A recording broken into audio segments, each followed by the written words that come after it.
La historia nos pertenece, nos otorga elementos para comprender el presente y, por lo tanto, actuar conscientemente en él. Interruptus. Escucha y comparte con nosotros la idea de que el pasado constituye lo que somos y lo que seremos en el futuro. Interruptus. Hacer época no es intervenir pasivamente en la cronología, es interrumpir el momento. Interruptus. Pasado es presente.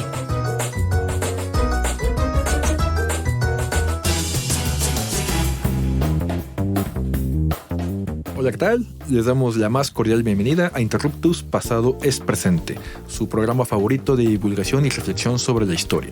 Yo soy Augusto Mote y hoy vamos a tener un programa más que nos invita a reflexionar sobre el presente, pero siempre con perspectiva histórica. Antes de iniciar nuestra transmisión del día de hoy, quiero saludar a mi compañero Misael Chaboya, que anda por acá. Misael, ¿cómo estás? Hola, muy bien, pues ya listo para una emisión más en este lunes y pues adelante.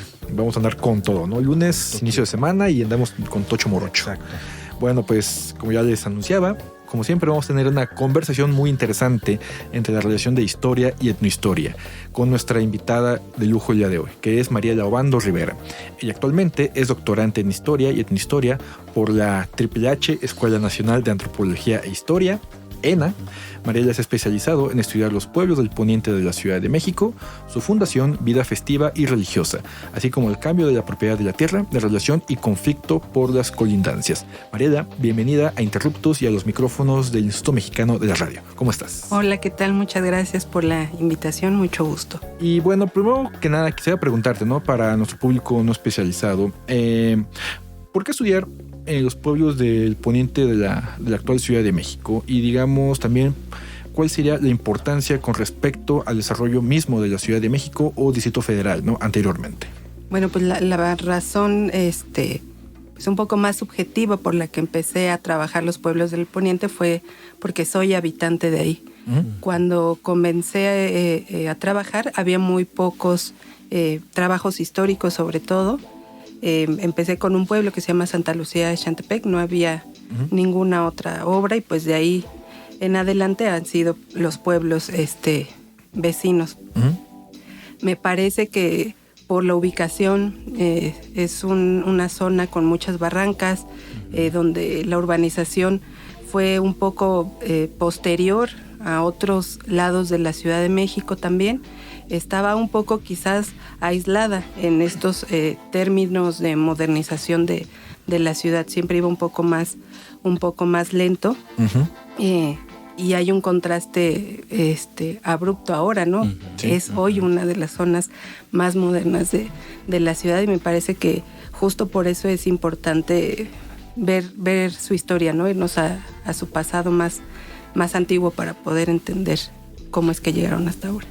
Y justo, bueno, pues vamos a platicar contigo sobre la historia de la época colonial del pueblo de Santa Fe, ¿no? Pero para ello, pues como tú misma lo has indicado, ¿cómo podemos empezar a entender Santa Fe como un pueblo originario previo a la conquista española?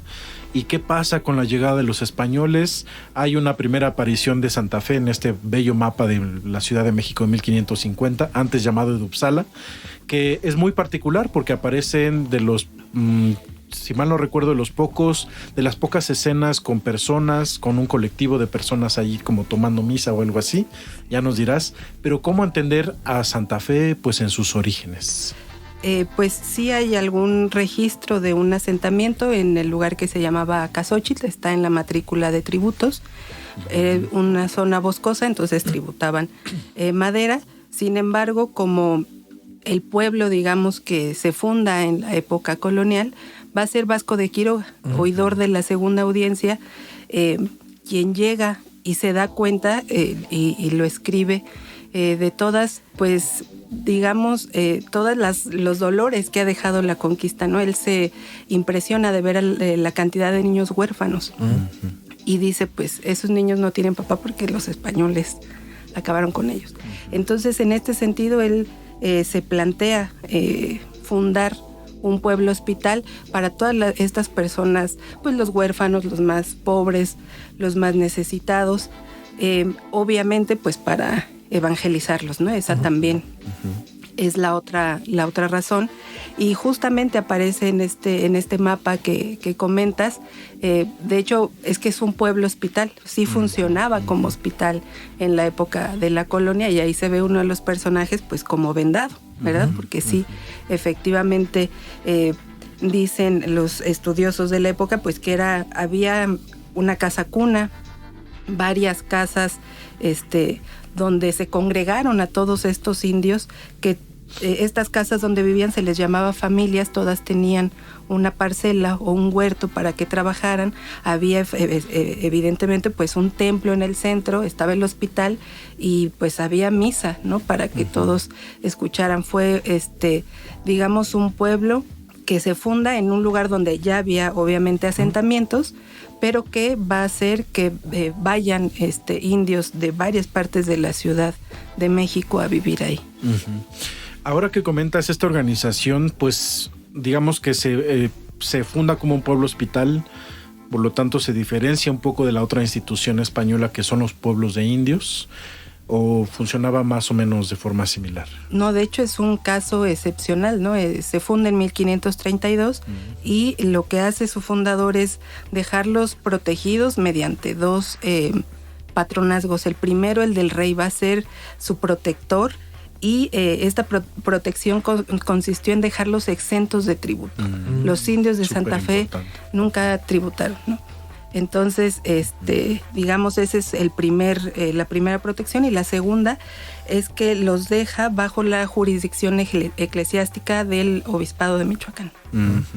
El Colegio de San Nicolás, él pide como testamento, que son las ordenanzas de estos, porque funda, además de Santa Fe de los Altos de México, que así se llama el de la Ciudad de México, funda el Hospital de la Laguna, el Pueblo Hospital de Santa Fe de la Laguna y del Río en Michoacán, y deja unas ordenanzas. Y en estas ordenanzas dice que pues el rector de este Pueblo Hospital de Santa Fe de México sea pues hijo, ¿no? O sea, del Colegio de San Nicolás.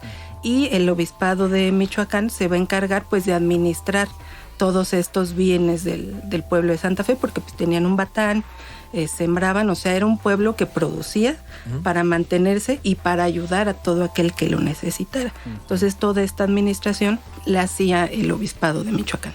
Pues sí, es un caso muy sui generis, porque Michoacán está lejísimos, o por lo menos esta zona de Pátzcuaro, que es donde se asentó la primera parte de Michoacán, de lo que hoy es Michoacán. Era una administración muy lejana. Ya nos comentaba si era justamente hacia donde yo quería que nos dirigiéramos. ¿Qué actividades había en el pueblo? Obviamente agrícolas para su subsistencia, pero es un pueblo que funciona como un hospital, ¿no? Es decir, tiene esa característica de ser una comunidad hospital. Claro, exactamente. Además de eso, de atender a estos enfermos, por mandato de estas ordenanzas, Vasco de Quiroga pidió que todos se formaran en un oficio que pudiera servirle al hospital, pues como herreros, albañiles, tejedores, canteros, pero además de tener o elegir uno de estos oficios, todos tenían que saber agricultura, porque todos tenían que cultivar. Y los niños tenían que aprender también esto, a la par que tenían que aprender a escribir, y todos tenían que, obviamente, pues formarse en la religión católica. Y pues hay testimonios de frailes donde dicen, bueno, ellos ya podrían hacer todo un ejercicio religioso sin que haya algún padre, algún cura, algún fraile dirigiéndolos, ¿no? O sea, era como un ejemplo. Como la utopía de los medievales, así, de la comunidad cristiana. Claro, ¿no? Así, exactamente así. Yo te quería también hacer una pregunta aprovechando esta lejanía. A mí me impacta entender esta forma de saber que Santa Fe en la Ciudad de México, o como un pueblo periférico de la Ciudad de México de entonces, administrado desde Michoacán, ¿cómo era el vínculo con la Ciudad de México? Pues Vasco de Quiroga, pocos años después de haber fundado Santa Fe de los Altos, se hace obispo de Michoacán. Entonces, en primera, pues ahí está la conexión. Él era directamente quien administró los primeros años como obispo de Michoacán. Después, pues por los, digamos, pocos documentos que hay, porque se quema también el archivo de la mitra de allá, entonces hay muy poca información, pero pues seguramente era como correspondencia entre los rectorados, ¿no? De aquí de Santa Fe de los Altos y el del obispado. Bueno, pues vamos a dejar pendiente esta conversación súper interesante para nuestro segundo bloque. Amigas y amigos, vamos a ir a un breve corte, no se vayan. Como bien saben, estamos conversando con Mariela Obando Rivera sobre el pueblo de Santa Fe en la época colonial. Y recuerden seguirnos en nuestras redes sociales, Facebook e Instagram, y ex, antes Twitter. También pueden escuchar nuestros programas en www.imer.mx/programas y en YouTube. Volvemos en unos momentitos. No se vayan.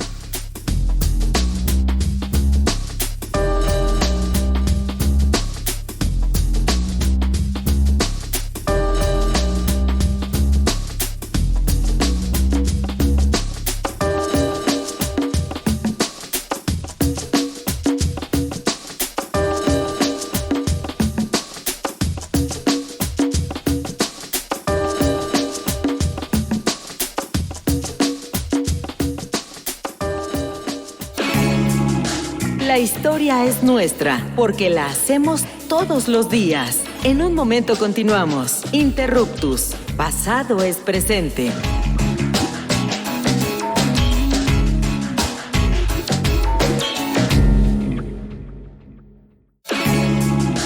No somos los mejores del mundo, pero sí los mejores del rumbo. Continuamos en Interruptus, conocimiento histórico para que no te tuerza la policía intelectual.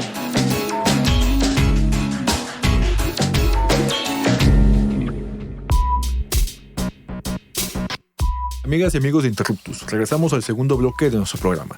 Estamos conversando con Mariela Obando Rivera, maestra y doctorante en Historia por la Escuela Nacional de Antropología e Historia, ¿no? Sobre la historia del pueblo de Santa Fe en la época colonial. Bueno, pues Mariela, en el bloque anterior estábamos platicando, ¿no? Un poco sobre la fundación del pueblo de Santa Fe, la presencia de un personaje central, ¿no? Como es Vasco de Quiroga, y sobre todo, pues muchas de las actividades, ¿no? Económicas que se realizaban en este pueblo, ¿no? Bien decía Misael, pues prácticamente, ¿no? El delirio del mundo medieval, ¿no? De que los pueblos pudieran llevar a cabo, ¿no? La práctica religiosa sin ninguna clase, ¿no? De dependencia de un sacerdote. Pero también hay algo que me interesa mucho, ¿no? Siempre cuando hablamos de pueblos, y sobre todo, ¿no? Pueblos que colindan con la Ciudad de México, pues siempre son inherentes, ¿no? Los conflictos territoriales, ¿no? Como bien lo sabemos. ¿Qué nos podrías decir sobre esta cuestión, ¿no? El pueblo de Santa Fe en su momento tuvo conflictos con otros pueblos, con otras órdenes religiosas o con españoles, ¿y cuáles serían, digamos, por ejemplo, los motivos de estas disputas? Sí, bueno, desde los primeros años, 1500 se funda más o menos en 1532, en 34 tienen ya su primer litigio con un pueblo cercano a Chapultepec, justamente por límites de tierra. Y en 1554 va a ser el propio Cabildo de la Ciudad de México quien inicia un litigio contra esta fundación. Y el argumento, pues, de todos estos españoles fue que la ciudad había perdido demasiado al darle tanta extensión de tierra a los indios, que decían ellos no las cultivaban. Entonces, digamos, aquí, pues, el propio Cabildo está en contra porque este hospital se funda primero con tierras que otorga la reina para Vasco de Quiroga y otras él las compra de su salario. Y entonces piden que esa donación que había hecho la corona se retire, que les quiten a los indios, ¿no? Vasco de Quiroga era pues un gran litigante, un excelente abogado y pues por supuesto que no le ganaron. Pero después, en 1563, viene otro litigio con Martín Cortés, porque justamente colinda con otro pueblo, que es el primero del que les hablé, Santa Lucía, que es parte del Marquesado del Valle. Y entonces ahí empieza porque justo los mismos indios denuncian que los de Santa Fe movieron las mojoneras. Empieza siendo un conflicto de límites entre estos vecinos, pero llega tan grande que se vuelve un conflicto entre jurisdicciones, ¿no? Entre la corona y el Marquesado del Valle. Entonces, pues ni siquiera, bueno, hubo varios antes, pero este es el primer, digamos, conflicto en el que se ven estas dos jurisdicciones, porque además les pesaba mucho que los indios no pagaran tributo, ¿no? Imagínense, o sea, no pagan tributo, tienen una extensión de tierra. Eran demasiados privilegios. Claro, y la población, pues, digamos, no, en algunos momentos no era tanta. Entonces sí fue, digamos, muy, muy fuerte. Después, Vasco de Quiroga tenía una relación un poco distante con los agustinos, porque no los dejó estar, pues, allá en Michoacán. Y acá también, mientras están atendiendo un litigio con el pueblo vecino, los agustinos también están enfrentando, bueno, le hacen otro litigio. Va a ser así desde el siglo XVI hasta el XVIII. Entonces, digamos que fue un pueblo que tuvo que estar defendiendo constantemente su territorio. Es un pueblo sui generis, y a lo largo de todo el periodo colonial, si bien hay estas disputas permanentes por el territorio, el pueblo hasta el fin del periodo colonial funciona como un pueblo hospital, con esta característica tan extraña en comparación con otros pueblos. No, ya desde el siglo XVIII deja de funcionar como hospital. Ahí ya, de hecho, justamente uno de estos últimos litigios, de hecho el que se tiene noticia, que el que pierde Santa Fe, deja en evidencia justo eso. Dice, o sea, todo el tiempo están diciendo que son un pueblo del hospital, y dicen los del pueblo vecino, vayan, y el hospital ya no existe. O sea, desde el siglo XVIII el hospital ya no funcionaba como tal. ¿Todavía hay rastros de alguna construcción de esa época?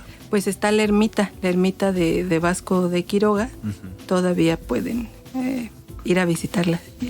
Ok, bueno, pues es un pueblo que, como nos habías dicho al inicio, tiene distintos recursos naturales, entre ellos pues es bosque también, ¿no? Un bosque impresionante. El manantial, sobre todo. Manantiales, por supuesto, también.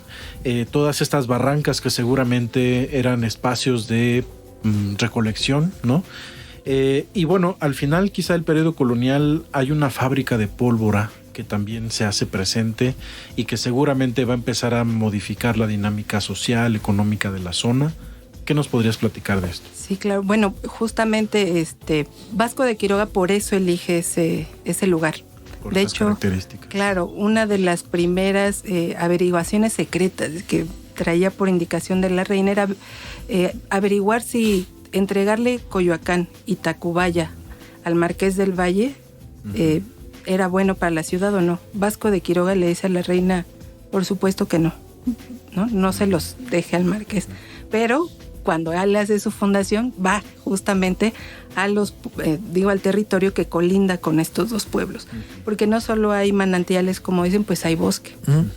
¿No? Entonces, desde la época colonial, pues se fundan ahí molinos, batanes, porque utilizan la fuerza de estas corrientes del agua, y efectivamente en 1779 empieza la construcción de la fábrica de pólvora, después de que explotó la de Chapultepec, y pues decidieron elegir esta zona porque decían, pues está muy alejado de la ciudad, a 2 leguas en ese momento, y pues en caso de que hubiera alguna otra explosión, la población de la Ciudad de México estaba resguardada. Claro, los de Santa Fe no.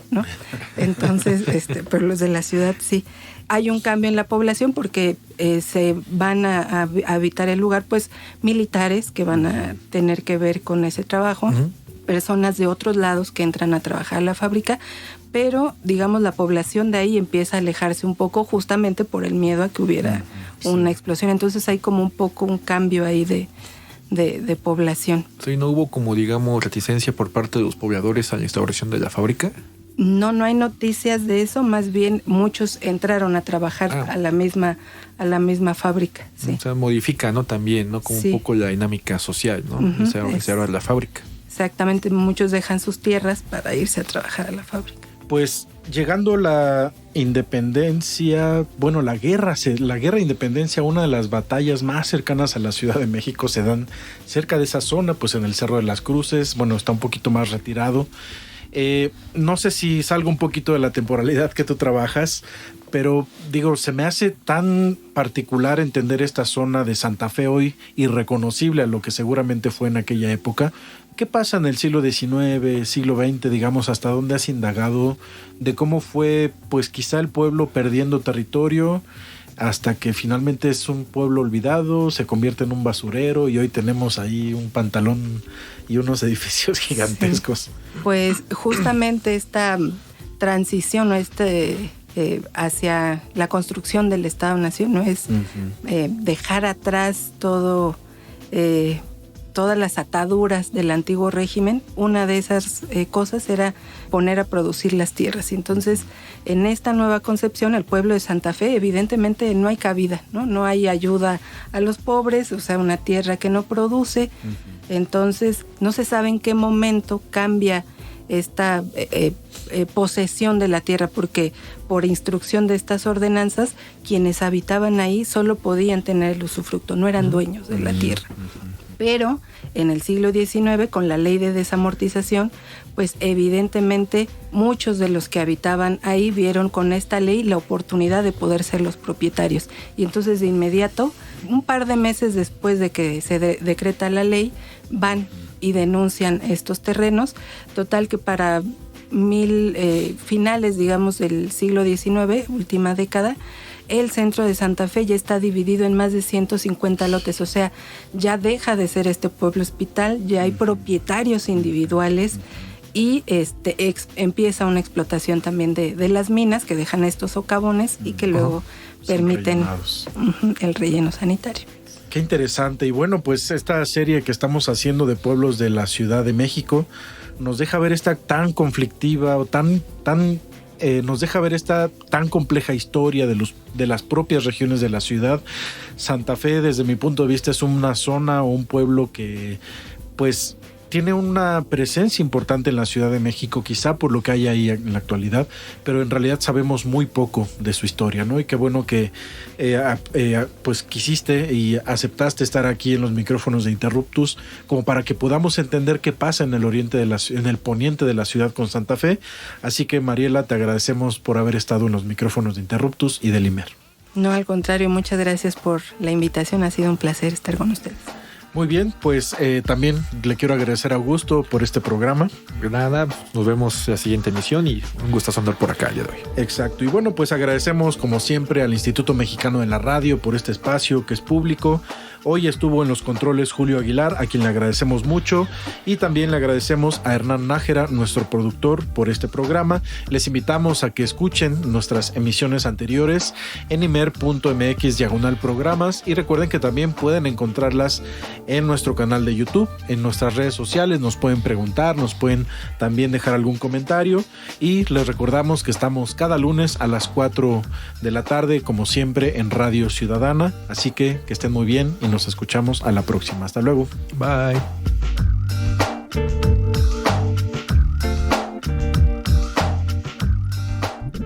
Interruptus.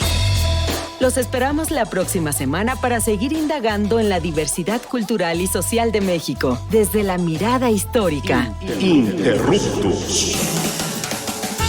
Porque comprender nuestro pasado es primordial para entender nuestro presente. Interruptus. Pasado es presente.